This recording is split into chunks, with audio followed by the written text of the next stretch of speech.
Secretary General, Excellencies, distinguished delegates, ladies and gentlemen, I'm honored to address you today as President of the 74th session of the United Nations General Assembly. I'm grateful to all member states for the confidence reposed in me and assure you of my commitment to upholding the ethics of the office of the President of the General Assembly and the principles in the United Nations Charter. I thank former President Maria Fernanda Espinosa Garces for her excellent stewardship and tireless efforts in guiding our work during the 73rd session. I'm also grateful to Secretary General for his leadership and commitment to the United Nations and its ideals. In preparing to take office, I had interacted with you all, and I am grateful for the input you made to better frame and deepen our vision statement, which is owned by us all. It is now time for the implementation of our plans, and I will count on you for continued support. Our vision statement focused on the implementation of the SDGs, particularly poverty eradication, zero hunger, quality education, climate action, and inclusion. Accordingly, I will, with your kind support and guidance, pay close attention to the effective implementation of inherited mandates and the following priorities which I initiated in my vision statement and at the dialogue with member states prior to my election. Promotion of peace and security, particularly conflict prevention. I'll collaborate and coordinate with the Security Council, the Secretariat, to ensure that greater attention is paid to prevention rather than reaction to full-blown conflict. I will also advocate for effective early detection and warning systems, as well as mediation, negotiation, and peaceful settlement of ongoing conflicts. I will work to engender cooperation that address drivers of conflict such as poverty, exclusion, and illiteracy. Increase partnerships for the implementation of Sustainable Development Goals, particularly poverty eradication, zero hunger, and quality education.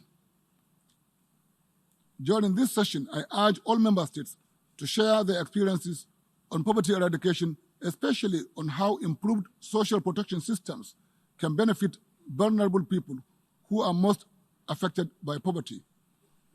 I request you all to focus on how best to strengthen the UN system to ensure that the most vulnerable escape the debilitating web of poverty and hunger through sharing of knowledge on sustainable food production systems, resilient agricultural practices, availability of productive and affordable agricultural machinery, and expansion of entrepreneurial capacity.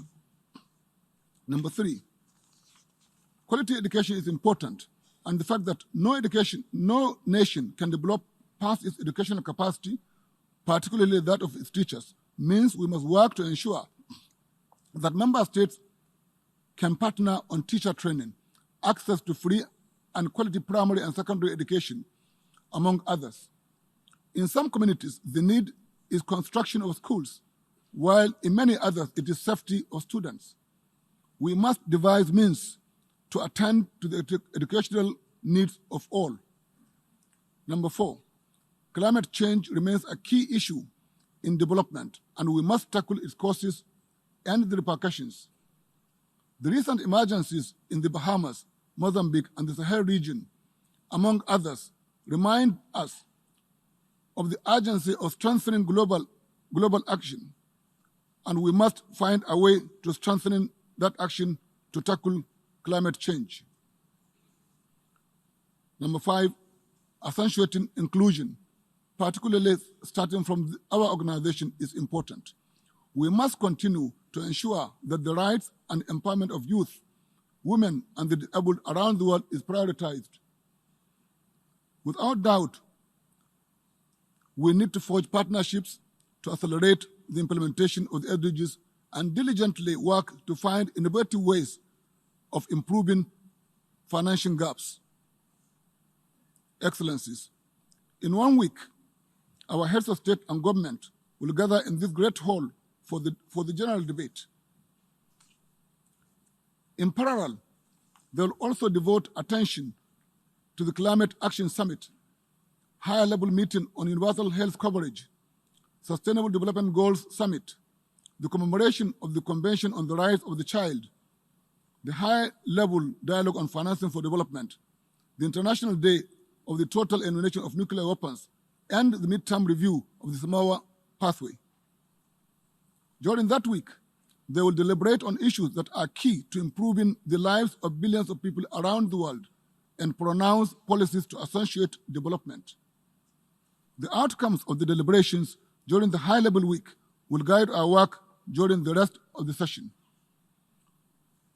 Dear colleagues, we must never forget that the world looks up to the United Nations as a veritable vehicle for attaining peace and security, sustainable development, and universal rights, human rights. As the most representative deliberative body of the United Nations, the General Assembly needs to redouble its efforts to bridge gaps and act for the common good of the people we serve, particularly as we prepare for the celebration of the 75th anniversary of the organization, and in line with the far-sighted vision of its founders. We must build trust with one another, deepen partnerships, and show empathy. This is the only way to resolve the many challenges that confront us. We will have to strive together to deliver for all.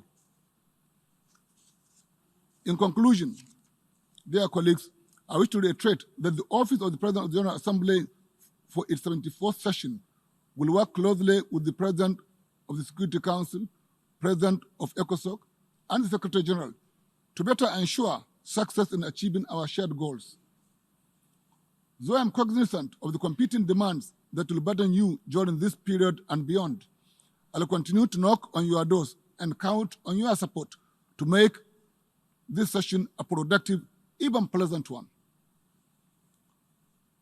This was what each and every delegation has assured me they will do. I am thus most assured that we will achieve much during this session. I thank you. Hello, I'm Christy Pelzel. We're here at the United Nations headquarters in New York City, and I'm standing in front of the General Assembly, one of the 6 entities of the United Nations. The General Assembly is a deliberate and policy-making representative organ of the United Nations, whose work has been affected by the global pandemic. The 74th session of the General Assembly is led by President Tijjani Muhammad Bande. As his term draws to a close, President Bande, who was also Nigeria's permanent representative to the United Nations, marks his successes and challenges with navigating a term amidst the prevailing pandemic. Evelyn Dan Epelle is now bringing us a live chat with the President for KAFTAN TV. Your Excellency, thank you for agreeing to speak with KAFTAN TV. First of all, allow me to extend early congratulations to you on what's nearly full circle of your term as President of the 74th session of the United Nations General Assembly. Thank you very much indeed. The 74th session opened in September 2019. In addition to peace and security as primary functions of the UN, you highlighted poverty eradication, quality education, climate action, and inclusion as critical agenda for your presidency. How did the emergence of the novel coronavirus affect this trajectory? Thank you very much. I think, first of all, the elements that I've chosen to focus on as President of the 21st session of the Assembly are all goals within the Sustainable Development Goals, and they connect to what has already been agreed to. And certainly, we started the session without much of a problem because the virus started really hitting hard around February. But what it has done was to do 2 things. One, in relation to the elements of the agenda, but also in relation to the wider goals. One, to bring to our attention the necessity for global cooperation, without which no major problem in the world can be solved. And in relation to the particular focus areas of the presidency, let's talk of education.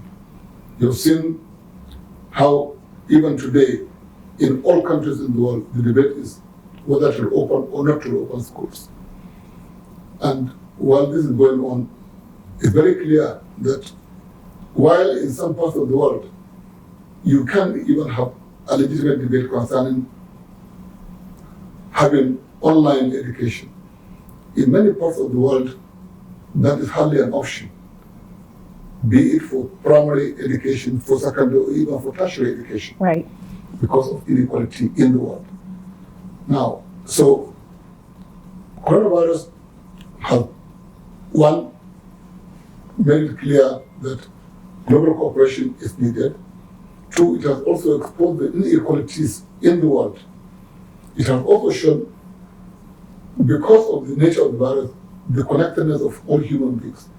Now, rich or poor, no country has escaped or has, quote unquote, conquered the virus. And solutions are still being discussed. Tests have happened in relation to vaccines, but as we speak, everybody is worried over the issue of coronavirus. So this is in relation to education, in relation to connections, because partnerships are the glue of the system. Now we talk about poverty eradication, which is the number one goal among the SDGs. We have always argued that one half of the problems of the world would have been resolved if we are able to conquer poverty. Because the poor do not go to school, they have difficulty with healthcare provision around the world. And the poor also are more likely to be excluded in many facets of life. So the very fact of the virus has made exclusion more a problem. And while others, for example, can social distance, how do you do social distancing in the slums? What kind of educational system would you foist in the slum areas? Right. So these are elements relating to poverty. And so, well, we have the issue of climate also is clear. The issue of zero hunger, these are all elements. Hunger has increased in the world because who is going to the farm? If you do not have money already in your bank account, which is the situation for most people in the world, you struggle. So you have to rely on government, family, or some organizations. And the ability of governments to look after citizens varies from countries and regions, and also in terms of economic and political philosophies. Right. Some countries have been able to provide support. All countries have provided support to the extent they are able to. But again, people are struggling.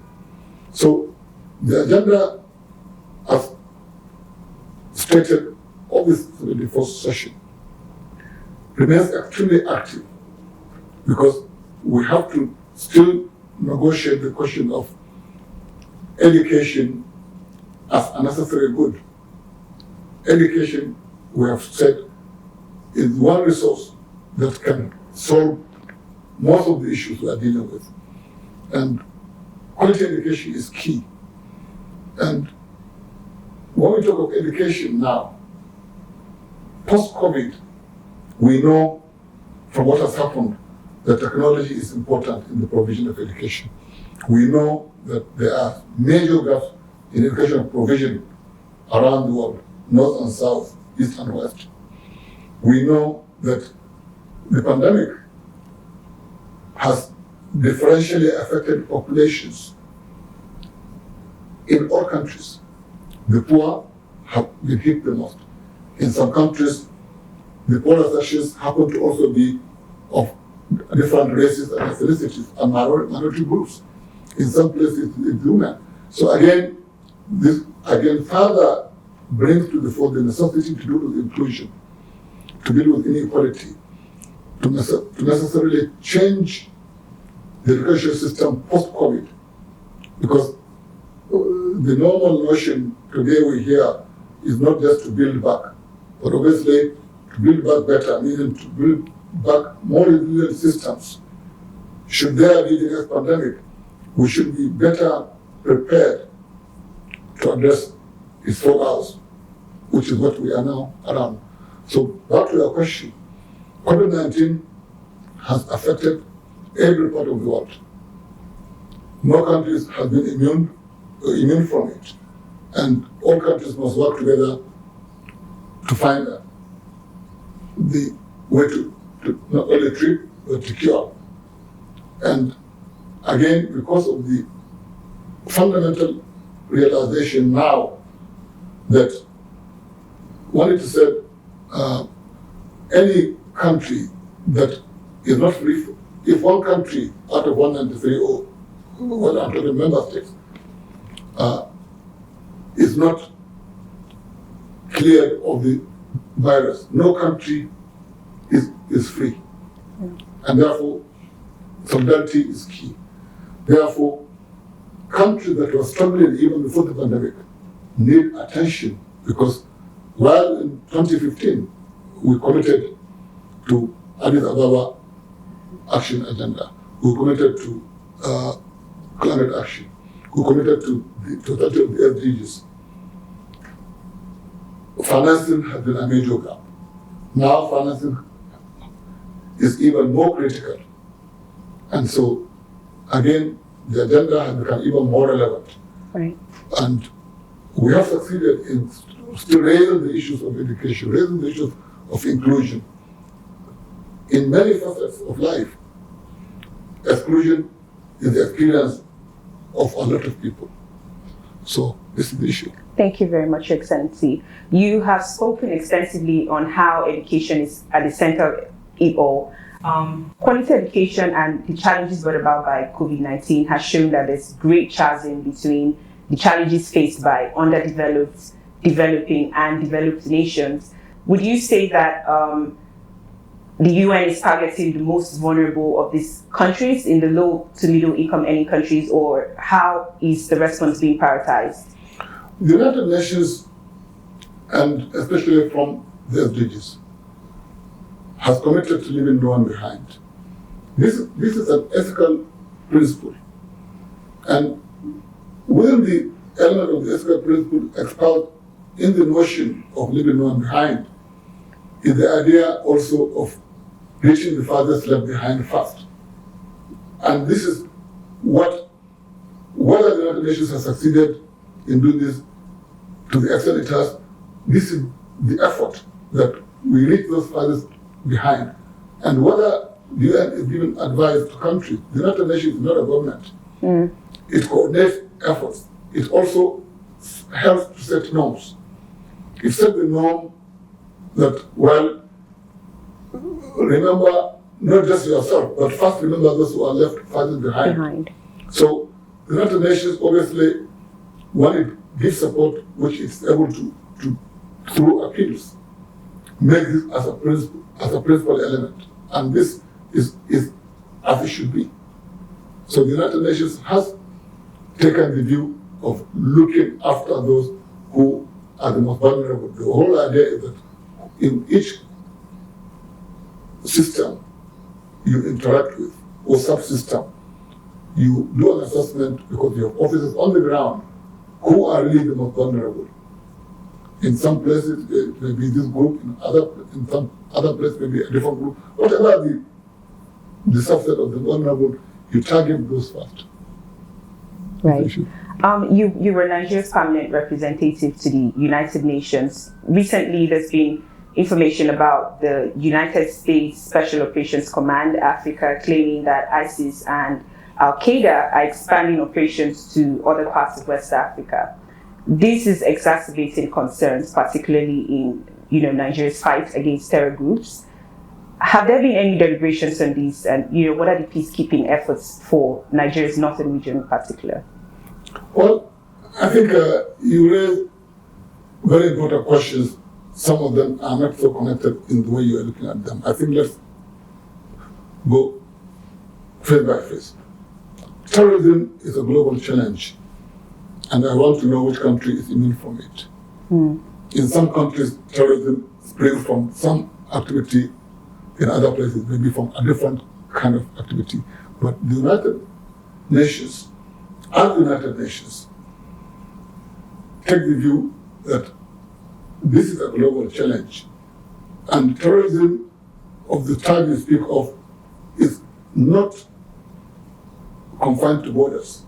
Right. And I do not know the veracity of what is stated, but what I do know is that whatever the group or groups that are said to be expanding into Nigeria or other parts of West Africa, it is the same principle. Knowledge of who they are, knowledge of how they are funded, knowledge of what motivates them, knowledge of how we can work together to defeat it. And whether it is in the United States or in Nigeria or in any part of the world, this is the issue. Terrorism has networks. How are these networks how are we going to disrupt the network? If it requires re-education, how is this re-education to be structured? The United Nations, as the United Nations, has an Under Secretary General whose major focus is countering terrorism. Right. And this involves also training in terms of de-radicalization, training in terms of all kinds of things. And of course, if ever there's need for information sharing, it is in the area, of course, of terror groups that move as they do across borders. And whether they use technology, whether they go on horseback or on donkey back, how do we track their movement and disrupt that movement?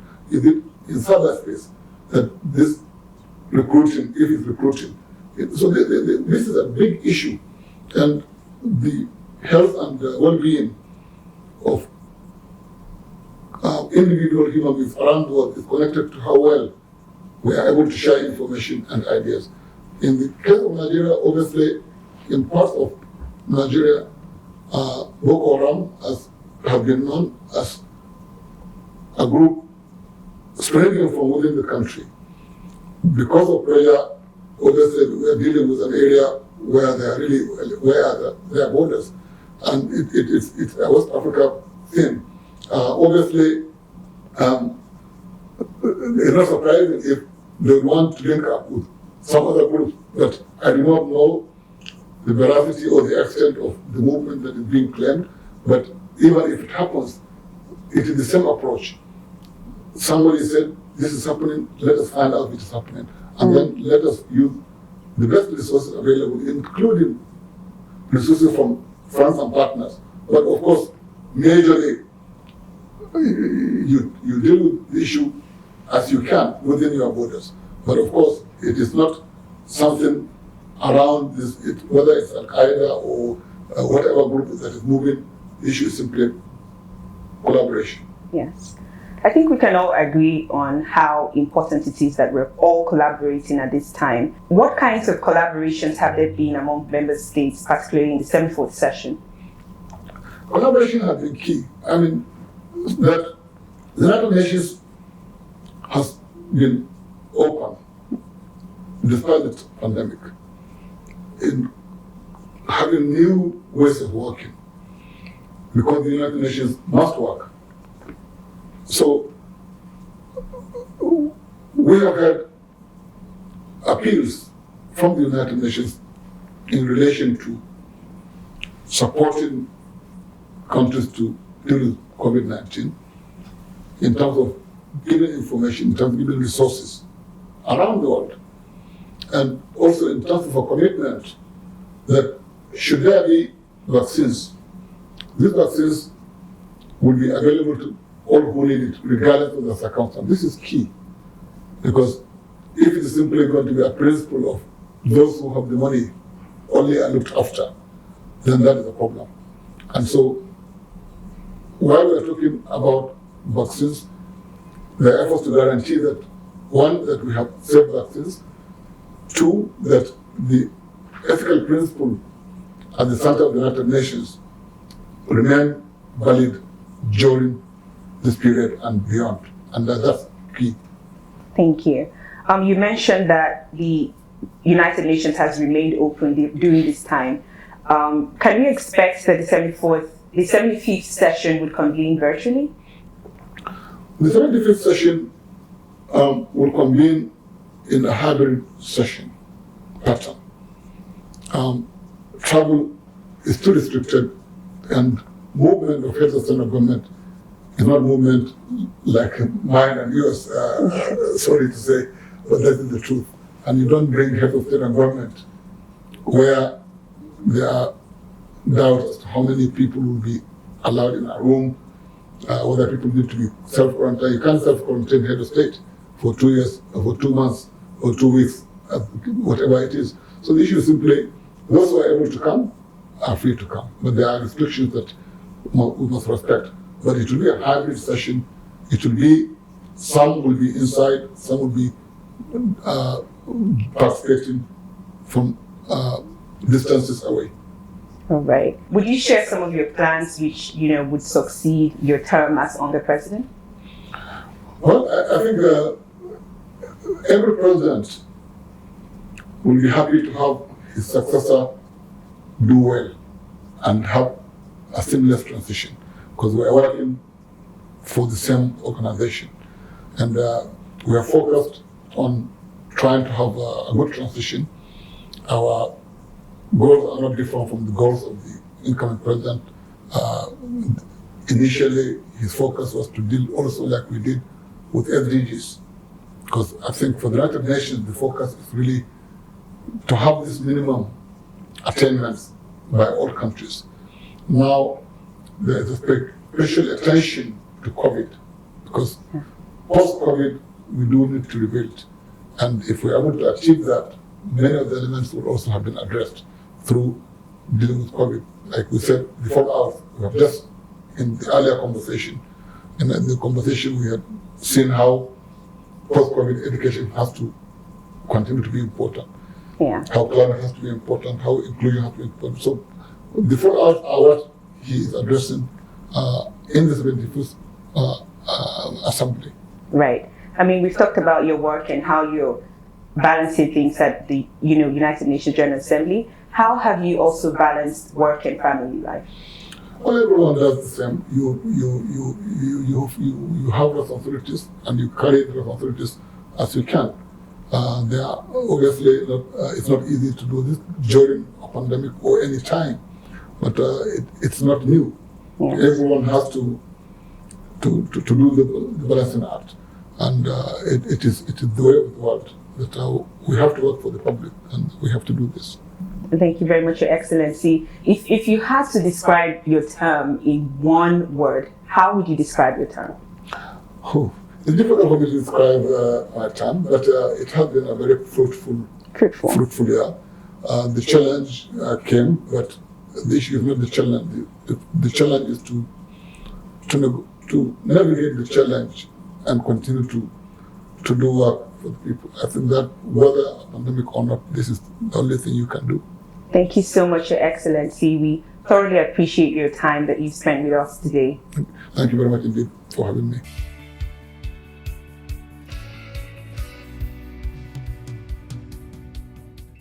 My three main priorities are poverty eradication, quality education, and inclusion. There are urgent concerns and worries over, say, climate and our slowness in addressing the need to reduce emissions.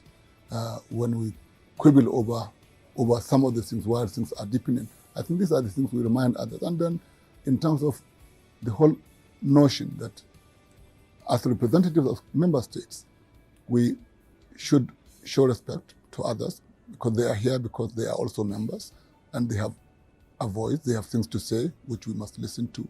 And it is only through this approach that we're able to achieve results. Low performance in achieving some results has created a lot of tension, and I think this is what we need to every day remind ourselves we need to do. Small steps that add up if we do them in a consistent way, where we have better coordination among, say, the agencies or organs, ECOSOC, General Assembly, Security Council, other bodies as well. I think these are some of the things that, and again, as I repeat, it's not something completely new. These are things that are around, but let us now go beyond simply restating them to take positive steps to implement, so that let us see that in the next 5 years, it's a different kind of conversation we should be having concerning synergy, concerning ability to join efforts to achieve results. So it is an important moment, and it should remind us as to the purpose of the organization, its limitations, and its promise. And this promise is what we should always keep in mind.